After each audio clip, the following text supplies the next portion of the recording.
Problems faced by the tribes.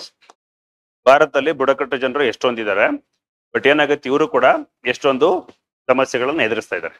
ಇದು ಏನು ಅನ್ನೋದು ಕೂಡ ಮೇನ್ಸ್ ಕ್ವಶನ್ ಆಗುತ್ತೆ. Okay, what are the major problems faced by the tribals in India? ಭಾರತದಲ್ಲಿರುವ ಬುಡಕಟ್ಟು ಜನರು ಎದುರಿಸುತ್ತಿರುವ ಸವಾಲುಗಳು ಅಥವಾ ಸಮಸ್ಯೆಗಳು ಏನು ಅಂತ ಕೇಳ್ತಾರೆ. ಇಷ್ಟೊಂದು ಗೌರ್ಮೆಂಟ್ ಪ್ರೊವಿಷನ್ಸ್ ಎಲ್ಲ ಮಾಡಿದಿರ್ತಾನೆ, ಅವ್ರಿಗೆಲ್ಲ ಗೊತ್ತಾ ಇವು? ನಮಗೋಸ್ಕರ ನ್ಯಾಷನಲ್ ಕಮಿಷನ್ ಫಾರ್ ST ಅಂತ ಹೇಳಿದ್ರೆ ಟ್ರೈಬಲ್ ವೆಲ್ಫೇರ್ ಮಿನಿಸ್ಟ್ರಿ ಇದ್ದಾರೆ. ಇವರೆಲ್ಲ ವರ್ಷಕ್ಕೊಂದ್ಸಲ ರಿಪೋರ್ಟ್ ಕೊಡ್ತಾರೆ, ಗೌರ್ಮೆಂಟ್ ಅಲ್ಲಿ ಕೂತ್ಕೊಂಡು ಬಜೆಟ್ ಹಾಕ್ತಾರೆ. ಇವೆಲ್ಲ ಗೊತ್ತಾ ಅವ್ರಿಗೆ? ಎಲೆಕ್ಷನ್ ನಿಂತ್ಕೋಬೇಕು, ರಿಸರ್ವೇಶನ್ ಕೊಟ್ಟಿದ್ದಾರೆ ಅಂತ ಗೊತ್ತಾ ಅವ್ರಿಗೆಲ್ಲ? ಇಲ್ಲ. ಒಂದು ಪ್ರಾಬ್ಲಮ್ಸ್ ಫಸ್ಟ್ ಅಂತ ಬಂದ್ರೆ ಈವನ್ ಗೌರ್ಮೆಂಟ್ ಕೂಡ ಚಾಲೆಂಜ್. ಏನು, ಇವರೆಲ್ಲ ವಾಸ ಮಾಡ್ತಿರೋದೆಲ್ಲ ನಮಗೆ ಗುಡ್ಡಗಾಡು ಪ್ರದೇಶದಲ್ಲಿ. ಸೊ ಗುಡ್ಡಗಾಡು ಪ್ರದೇಶನ ಹೋಗ್ಬಿಟ್ಟು ನಮಗೆ ರೀಚ್ ಮಾಡಿ ಅಲ್ಲಿ ನಾವು ರೋಡ್ ವೇಸ್ ಹಾಕೋದು, ಬೇಸಿಕ್ ಫೆಸಿಲಿಟೀಸ್ ಕೊಡ್ಬೇಕಂದ್ರೆ ಕಷ್ಟ ಆಗುತ್ತೆ ಇಲ್ಲ? ಸೊ ಡೆವಲಪ್ಮೆಂಟಲ್ ಚಾಲೆಂಜಸ್ ಏನಾಗುತ್ತೆ, ಇಬ್ರಿಗೂ ಇದೆ ಇದು. ಡೆವಲಪ್ಮೆಂಟಲ್ ಚಾಲೆಂಜಸ್ ಅಭಿವೃದ್ಧಿ ಮಾಡೋದಕ್ಕೆ ಏನಾಗುತ್ತೆ, ನಮಗೆ ಸವಾಲುಗಳಿದೆ. ಯಾಕೆಂದ್ರೆ ಇದು ಟಫ್ ಟೆರೈನ್. ಹೌದಾ? ಟಫ್ ಟೆರೈನ್ ಅಂದ್ರೆ ಭೂಸ್ವರೂಪಗಳೇನಾಗತ್ತೆ, ತುಂಬಾ ಕಠಿಣವಾಗಿದಾವೆ ಇಲ್ಲಿ. ಭೂಸ್ವರೂಪಗಳು ಇಲ್ಲಿ ನಮಗೆ ತುಂಬಾ ಕಠಿಣವಾಗಿದೆ. ಪೂರ್ತಿ ಗುಡ್ಡಗಾಡು ಪ್ರದೇಶ ಇದೆ, ಅದನ್ನ ಹತ್ಕೊಂಡು ಹೋಗ್ಬಿಟ್ಟು ನಮಗೆ ಅಲ್ಲಿ ಅವರಿಗೆ ಮನೆಗಳು ಕಟ್ಸ್ಕೊಡೋದಿರ್ಬೋದು, ಹಾಸ್ಪಿಟಲ್ ಮಾಡೋದಿರ್ಬೋದು, ರೋಡ್ ವೇಸ್ ಹಾಕೋದು ಅಥವಾ ಬೇರೆ ಏನಾದ್ರು ಮಾಡ್ಬೇಕಂದ್ರೆ ಕಷ್ಟ ಆಗುತ್ತೆ. ಇದು ಒಂದು. ಆಮೇಲೆ ಗುಡ್ಡಗಾಡು ಪ್ರದೇಶ ಇದೆ, ಇನ್ ಕೇಸ್ ಏನಾದ್ರು ನಾವಲ್ಲಿ ಈ ತರ ಡೆವಲಪ್ಮೆಂಟ್ ಮಾಡಕ್ ಹೋದ್ರೆ ಕೂಡ ಏನಾಗುತ್ತೆ, ಮಳೆ ಏನಾದ್ರು ಜೋರಾಗಿ ಬಂದ್ರೆ ಏನಾಗುತ್ತೆ, ಲ್ಯಾಂಡ್ ಸ್ಲೈಡ್ಸ್ ಆಗೋ ಚಾನ್ಸಸ್ ಜಾಸ್ತಿ ಇರುತ್ತೆ. ಹೌದಾ? ಸೊ ನ್ಯಾಚುರಲ್ ಕ್ಯಾಲಮಿಟೀಸ್ ಕೂಡ ಇಲ್ಲಿ ಜಾಸ್ತಿ ಆಗ್ತವೆ. ನ್ಯಾಚುರಲ್ ಕ್ಯಾಲಮಿಟೀಸ್ ಜಾಸ್ತಿ ಇರುತ್ತೆ. ಇವಾಗ ಬೆಸ್ಟ್ ಎಕ್ಸಾಂಪಲ್ ತಗೊಳ್ಳೋಣ, ನಾವು ನೀಲಗಿರಿ ಹಿಲ್ಸಿಗೆ ಹೋಗ್ತೀವಿ, ಅಲ್ಲಿ ತೋಡ ಮತ್ತೆ ಪಾಳ್ಯ ಟ್ರೈಬ್ಸ್ ಎಲ್ಲ ಇದ್ದಾರೆ. ಅವ್ರು ನಾವು ಮನೆಗಳು ಕಟ್ಸ್ಕೊಡ್ಬೇಕು ಅಥವಾ ಸ್ಕೂಲ್ ಹಾಸ್ಪಿಟಲ್ ಮಾಡಬೇಕು ಅಂತ ಏನಾದ್ರು ನಾವಲ್ಲಿ ಮಾಡಿದ್ರೆ ಏನಾಗುತ್ತೆ, ಜೋರಾಗಿ ಸಡನ್ ಆಗಿ ಮಳೆ ಬಂದ ತಕ್ಷಣ ಲ್ಯಾಂಡ್ ಸ್ಲೈಡ್ಸ್ ಆಗ್ಬೋದು, ಮಾಡಿದ್ದೆಲ್ಲ ಏನಾಗುತ್ತೆ, ವೇಸ್ಟ್ ಆಗುತ್ತೆ. ಕರೆಕ್ಟ್ ತಾನೆ? ಸೊ ಹಂಗಾಗಿ ಟೋಪೋಗ್ರಫಿಕಲಿ ಸೆನ್ಸಿಟಿವ್ ಏರಿಯಾಸ್ ಅಲ್ಲಿ ಏನಾಗುತ್ತೆ, ಡೆವಲಪ್ಮೆಂಟ್ ಮಾಡೋದು ಕಷ್ಟ ಆಗುತ್ತೆ. ಓಕೆನಾ? ನೆಕ್ಸ್ಟ್ 4ನೇದು ಬಂದ್ರೆ ಇವರಿಗೆ ಲಿಟ್ರಸಿ ಅಂತೂ ತುಂಬಾನೇ ಕಡಿಮೆ ಇದೆ. ಹೌದಾ? ಇಲ್ಲಿಟ್ರಸಿ, ಸಾಕ್ಷರತೆ ವಿಪರೀತ ಕಡಿಮೆ ಇದೆ. ಸಾಕ್ಷರತೆ ಇಲ್ಲ ಅಂದ್ರೆ ಏನಾಗತ್ತೆ, ನಿಮಗೆ ಗೌರ್ಮೆಂಟ್ ಸ್ಕೀಮ್ಸ್ ಬಗ್ಗೆ ಅವೇರ್ನೆಸ್ ಇರೋದಿಲ್ಲ. ಕರೆಕ್ಟ್ ತಾನೆ? ಇವಾಗ ನಿಮಗೆ ಎಷ್ಟು ಗೊತ್ತಿದೆ ಗೌರ್ಮೆಂಟ್ ಸ್ಕೀಮ್ಸ್ಗಳ ಬಗ್ಗೆ? ಅನ್ಎಂಪ್ಲಾಯ್ಡ್ ಯೂತ್ಗೋಸ್ಕರ ಗೌರ್ಮೆಂಟ್ ಎಷ್ಟು ಸ್ಕೀಮ್ಸ್ ಮಾಡಿಟ್ಟಿದೆ?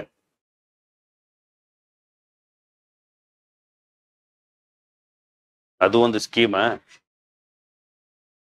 ಕೂತ್ಕೊಂಡವ್ರಿಗೆ 3,000 ರೂಪಾಯಿ ಕೊಡ್ತಿದ್ದಾರೆ. ಏನ್ ಸಾಯವರೆಗೂ ಕೊಡ್ತಾರ ಅದನ್ನ?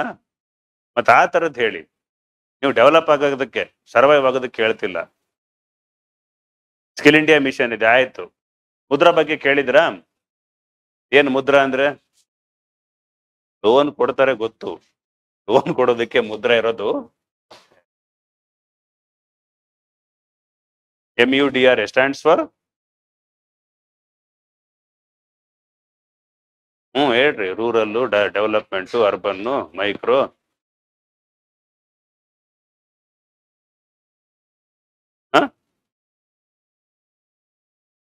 ಹೇಳ್ರಿ. Multi organisation, micro unit development refinance agency. Already existing business micro level ಇರುತ್ತೆ, ಸಣ್ಣ ಪ್ರಮಾಣದಲ್ಲಿ ಇರುತ್ತೆ. ಸೊ ಮೈಕ್ರೋ ಯೂನಿಟ್ ಚಿಕ್ಕದಾಗಿದೆ, ಅದನ್ನ ಡೆವಲಪ್ಮೆಂಟ್ ಮಾಡ್ಬಿಟ್ಟು ಅದಕ್ಕೆ ರೀಫೈನಾನ್ಸ್ ಕೊಡೋದು ಏಜೆನ್ಸಿ. ಅರ್ಥ ಆಗ್ತಿದ್ಯಾ? ಆಲ್ರೆಡಿ ಎಕ್ಸಿಸ್ಟಿಂಗ್ ಬಿಸ್ನೆಸ್ಗೆ ಇದು ಕೊಡೋದು. ಹೊಸದಾಗಿ ನಾವು ಸ್ಟ್ಯಾಂಡ್ ಅಪ್ ಇಂಡಿಯಾಗೆ ಅಥವಾ ಮೇಕ್ ಇನ್ ಇಂಡಿಯಾಗಲ್ಲ, ಇದು ಎಕ್ಸಿಸ್ಟಿಂಗ್ ಬಿಸ್ನೆಸ್.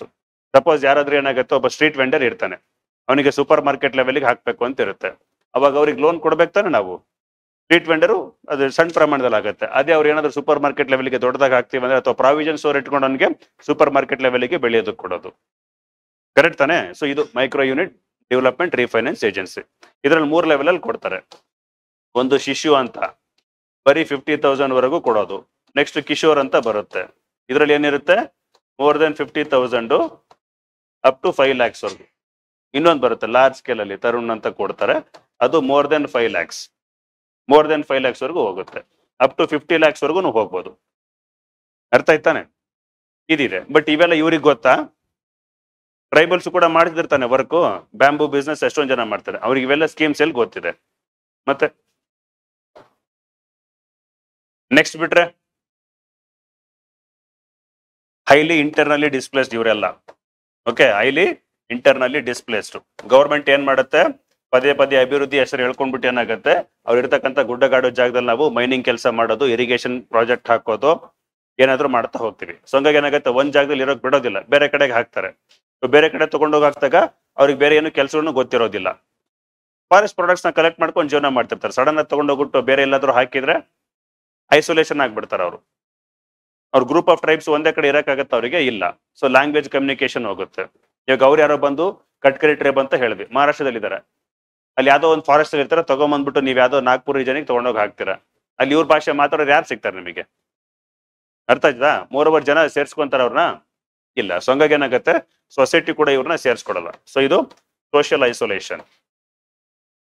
ಟ್ರೈಬಲ್ಸ್ ಇರೋದ್ರಿಂದ ಏನಾಗುತ್ತೆ, ಅವರ ಕಲ್ಚರ್ಗಳು ಟ್ರೆಡಿಷನ್ ಸ್ವಲ್ಪ ಡಿಫ್ರೆಂಟ್ ಆಗಿರೋದ್ರಿಂದ ಸೋಷಿಯಲ್ ಮೀನ್ಸ್ಟ್ರೀಮ್ ಅಲ್ಲಿ ಕೂಡ ಏನಾಗುತ್ತೆ, ಜನ ಅವ್ರನ್ನ ಒಪ್ಕೊಳ್ಳೋದಿಲ್ಲ. ಹೌದ್ ತಾನೆ? ಇದು ಒಂದಿದೆ. ಇನ್ನು ಬಿಟ್ರೆ ಮೇಜರ್ ಆಗಿ ಹೇಳಿದ್ನ ಬೇರೆ ಏನ್ ತೊಂದರೆ ಇದೆ? ಫಾರೆಸ್ಟ್ ಆಫೀಸರ್ಸ್ ಎಲ್ಲ ಇರ್ತಾರಲ್ಲ, ಓಕೆ, ಫಾರೆಸ್ಟ್ ಆಫೀಸರ್ಸ್ ಬಂದ್ರೆ ಏನಾಗುತ್ತೆ, ಇವ್ರ ಮೇಲೆ ಎಕ್ಸ್ಪ್ಲೋಟೇಷನ್ ಮಾಡಿರೋದು ಕೂಡ ಇದೆ. ಈ ಟ್ರೈಫೆಡ್ ಅಲ್ಲಿ ಹೆಸರು ಹೇಳ್ತೇವೆ, ಹೌದಾ, ಏನೋ ಮೈನರ್ ಪ್ರಾಡಕ್ಟ್ಸ್ ನ MSP ಲೆಕ್ಕದಲ್ಲಿ ತಗೋಬೇಕು ಅಂತ. ಆ MSP ಇರೋದನ್ನು ಕೂಡ ಮಿಸ್ಗೈಡ್ ಮಾಡಿದ್ರೆ ಕರೆಕ್ಟಾ? ಈ ತರದ್ದು ಕೂಡ ಇದೆ. ಆಮೇಲೆ ಫಾರೆಸ್ಟ್ ಆಫೀಸರ್ಸ್ ಇಂದ ಇವ್ರ ಮೇಲೆ ಏನಾಗುತ್ತೆ, ಕೆಲವೊಂದ್ ಕಡೆ ರೇಪ್ ಇನ್ಸಿಡೆಂಟ್ಸ್ ಆಗಿದಾವೆ. ಈ ತರದ್ದು ತೊಂದರೆಗಳಿದಾವೆ. ಫಾರೆಸ್ಟ್ ಆಫೀಸರ್ಸ್ ಟ್ರೈಬಲ್ಸ್ ಮೇಲೆ ಏನಾಗುತ್ತೆ, ರೇಪ್ ಇನ್ಸಿಡೆಂಟ್ಸ್ ಆಗಿದಾವೆ. ಆಮೇಲೆ ಇವಾಗ ನಕ್ಸಲಿಸಮ್ ನ ಕೌಂಟರ್ ಮಾಡೋದಕ್ಕೆ ಏನ್ ಮಾಡ್ತೀವಿ ನಾವು? ಫೈರಿಂಗ್ ಮಾಡ್ತಿರ್ತೀವಿ, ಹೌದ್ ತಾನೆ? ನಕ್ಸಲೈಟ್ಸ್ ಎಲ್ಲ ಎಲ್ಲಿರ್ತಾರೆ? ಫಾರೆಸ್ಟ್ ಗಳೆಲ್ಲ ಉಳ್ಕೊಂಡಿರ್ತಾರೆ. ನೀವು ನಕ್ಸಲೈಟ್ಸ್ ನ ಅರೆಸ್ಟ್ ಮಾಡಕ್ ಹೋಗೋ ಜಾಗದಲ್ಲಿ ಏನಾಗುತ್ತೆ, ಟ್ರೈಬಲ್ಸ್ ನಕ್ಸಲೈಟ್ ಅಂತ ಅನ್ಕೊಂಡು ಶೂಟ್ ಮಾಡಿರೋ ಎಕ್ಸಾಂಪಲ್ಸ್ ಇದಾವೆ. ಅಥವಾ ಬೇಕು ಅಂತ ನಕ್ಸಲೈಟ್ಸ್ ಏನಾಗುತ್ತೆ, ಟ್ರೈಬಲ್ಸ್ ವೇಸ್ಟ್ ಅಲ್ಲೇ ಇರ್ತಾರೆ, ಟ್ರೈಬಲ್ಸ್ ಗ್ರೂಪ್ ಅಲ್ಲಿ ಸೇರ್ಕೊಂಡಿರ್ತಾರೆ. ಅವಾಗ ನಿಮಗೇನದು ಗಮನಕ್ಕೆ ಬರುತ್ತೆ, ಈ ಟ್ರೈಬಲ್ಸ್ ಎಲ್ಲ ಏನಾಗುತ್ತೆ ನಕ್ಸಲೈಟ್ಸ್ ಆಗಿ ಕನ್ವರ್ಟ್ ಆಗಿದ್ದಾರೆ ಅಂತಾನು ಬರ್ಬೋದು. ಸೊ ನಕ್ಸಲಿಸಮ್ ಕೌಂಟರ್ ಮಾಡೋ ನೆಪದಲ್ಲಿ ಏನಾಗುತ್ತೆ, ಟ್ರೈಬಲ್ಸ್ ಗಳಿಗೆ ನಾವು ಅಫೆಕ್ಟ್ ಮಾಡಿರೋ ಎಕ್ಸಾಂಪಲ್ಸ್ ಇದಾವೆ. ಯಾಕಂದ್ರೆ ದಂಡಕಾರಣ್ಯ ಪ್ಲೇಸ್ ಅಲ್ಲಿ ಏನಾಗುತ್ತೆ, ನಮಗೆ ನಕ್ಸಲೈಟ್ಸ್ ಜಾಸ್ತಿ ಕಾಣಿಸ್ಕೊಳ್ಳೋದು. ಯಾಕಂದ್ರೆ ಪೊಲೀಸಿಗೆ ಗೌರ್ಮೆಂಟ್ಗೆ ಮಿಸ್ಗೈಡ್ ಆಗ್ಬೇಕು ತಾನೆ. ಟ್ರೈಬಲ್ಸ್ ಇರೋ ಜಾಗದಲ್ಲಿ ನಕ್ಸಲೈಟ್ ಸೇರ್ಕೊಂಡ್ರೆ ಹೆಂಗ್ ಹಿಡಿತೀರ ಅವ್ರನ್ನ? ಅರ್ಥ ಆಗ್ತಿದ್ಯಾ? ಸೊ ಈ ತರದ್ದು ತೊಂದರೆಗಳಿದಾವೆ. ಆಮೇಲೆ ನಕ್ಸಲೈಟ್ಸ್ ಟ್ರೈಬಲ್ಸ್ ಗಳನ್ನ ಜಾಸ್ತಿ ಮಿಸ್ಲೀಡ್ ಮಾಡ್ಬಿಟ್ರು ನಕ್ಸಲಿಸಮ್ಗೆ ಕನ್ವರ್ಟ್ ಮಾಡಿರೋ ಎಕ್ಸಾಂಪಲ್ಸ್ ಇದಾವೆ. ಯಾಕಂದ್ರೆ ಇವರೆಲ್ಲ ಇಂಟರ್ನೆಟ್ ಡಿಸ್ಪ್ಲೇಸ್ ಆಗ್ತಾ ಇದಾರಲ್ಲ. ಸೊ ಗೌರ್ಮೆಂಟ್ ನಿಮ್ಮನ್ನ ಒಂದ್ ಕಡೆ ಇರೋದಕ್ಕೆ ಬಿಡೋದಿಲ್ಲ, ನೀವಿರೋ ಕಡೆ ದುಡಿಮೆ ಮಾಡ್ಕೊಂಡು ತಿನ್ನೋದಕ್ಕೂ ಬಿಡೋದಿಲ್ಲ. ನಮ್ ಜಾಗನ ಕಿತ್ಕೊಂಡ್ಬಿಟ್ಟು ನಮ್ಮನ್ನ ಇವರು ಹೊರಗೆ ಹಾಕಿದ್ದಾರೆ. ಸೊ ಆ ತರ ಬ್ರೈನ್ ವಾಶ್ ಮಾಡ್ಬಿಟ್ಟು ಏನಾಗುತ್ತೆ, ಅವ್ರನ್ನೆಲ್ಲ ನಕ್ಸಲಿಸಮ್ಗೆ ಕನ್ವರ್ಟ್ ಮಾಡ್ತಿದ್ದಾರೆ. ಇವೆಲ್ಲ ಇಂಟರ್ನಲ್ ಸೆಕ್ಯೂರಿಟಿಗೆ ತುಂಬಾ ಚಾಲೆಂಜಸ್ ಇದೆ, ಕರೆಕ್ಟಾ? ಆಮೇಲೆ ಗೌರ್ಮೆಂಟ್ ಸ್ಕೀಮ್ಸ್ ಗಳು ಸಾಕಷ್ಟು ತಗೊಂಡ್ಬರ್ತೀವಿ, ಬಟ್ ಏನಾಗುತ್ತೆ, ಗೌರ್ಮೆಂಟ್ ಸ್ಕೀಮ್ ಒನ್ಸು ಬರೀ ಆನ್ ಪೇಪರ್ ಅಲ್ಲಿ ಮಾತ್ರ ಇರುತ್ತೆ, ಆದ್ರೆ ರಿಯಾಲಿಟಿಗೆ ಬರೋದಕ್ಕೆ ತುಂಬಾ ಕಷ್ಟ, ಹೌದ್ ತಾನೆ? ಈ ಮೇನ್ ಸ್ಕೀಮ್ ಅಲ್ಲಿ ಇರ್ತಕ್ಕಂಥ ಎಷ್ಟು ಇರಿಗೇಷನ್ ಪ್ರಾಜೆಕ್ಟ್ಸ್, ರೋಡ್ ವೇಗಳು ಏನಾಗುತ್ತೆ, ಸ್ಲೋ ಆಗಿ ನಡೀತಿದಾವೆ. ಇನ್ ಟ್ರೈಬಲ್ಸ್ ಎಲ್ಲ ಎಷ್ಟು ಜನ ಮಾಡಕ್ ಹೋಗ್ತಾರೆ, ಕರೆಕ್ಟಾ? ಸೊ ಆನ್ ಪೇಪರ್ ಮೇಲ್ಗಡೆ ಸುಮ್ನೆ ಹಾಸ್ಪಿಟ್ಲ್ ಕಟ್ಸಿದೀವಿ, ಎಜುಕೇಶನ್ ಸ್ಕೂಲ್ ಕಟ್ಸಿದೀವಿ, ರೆಸಿಡೆನ್ಷಿಯಲ್ ಬಿಲ್ಡಿಂಗ್ ಕಟ್ಟಿದೀವಿ, ಅದು ಇದು ಹೇಳ್ತಿರ್ತಾರೆ, ಬಟ್ ಅವೆಲ್ಲ ಸರಿಯಾಗಿ ಆಗಿರೋದಿಲ್ಲ. ನಮ್ಮ MLA-ಗಳು ಎಷ್ಟು ಜನ ಗೌರ್ಮೆಂಟ್ ಸ್ಕೂಲ್ಗಳನ್ನ ಹಾಳು ಮಾಡಿಟ್ಟಿಲ್ಲ. ಇನ್ ಟ್ರೈಬಲ್ಸ್ ಎಲ್ಲ ಯಾವ ಲೆಕ್ಕ, ಕರೆಕ್ಟ್ ತಾನೆ? ಹಂಗಾಗಿ ಏನಾಗುತ್ತೆ, ಡೆವಲಪ್ಮೆಂಟ್ ಆನ್ ಪೇಪರ್ ಇರುತ್ತೆ, ಬಟ್ ರಿಯಾಲಿಟಿಲಿ ಇರೋದಿಲ್ಲ. ಹಂಗಾಗಿ ಗೌರ್ಮೆಂಟ್ ಕಡೆಯಿಂದ ಫಂಡ್ಸ್ ಹೋದ್ರು ಕೂಡ ಮಿಸ್ಯೂಸ್ ಆಗ್ತಾ ಇದೆ, ಸರಿಯಾಗಿ ಆಗ್ತಾ ಇಲ್ಲ. ಅರ್ಥ ಆಯ್ತಾ ಇದಿಷ್ಟು? ಅರ್ಥ ಆಯ್ತಿಲ್ಲ? ಇದು ಮೇನ್ಸ್ ಕ್ವಶನ್ ಗೊತ್ತಿರಬೇಕು. Problem faced by the tribals in India. ಇವಿಷ್ಟು ಎಕ್ಸ್ಪ್ಲೈನ್ ಮಾಡಿದ್ರೆ ಆಗುತ್ತಲ್ಲ, 150 ವರ್ಡ್ಸ್ ಅಷ್ಟೇ ಕೇಳೋದು.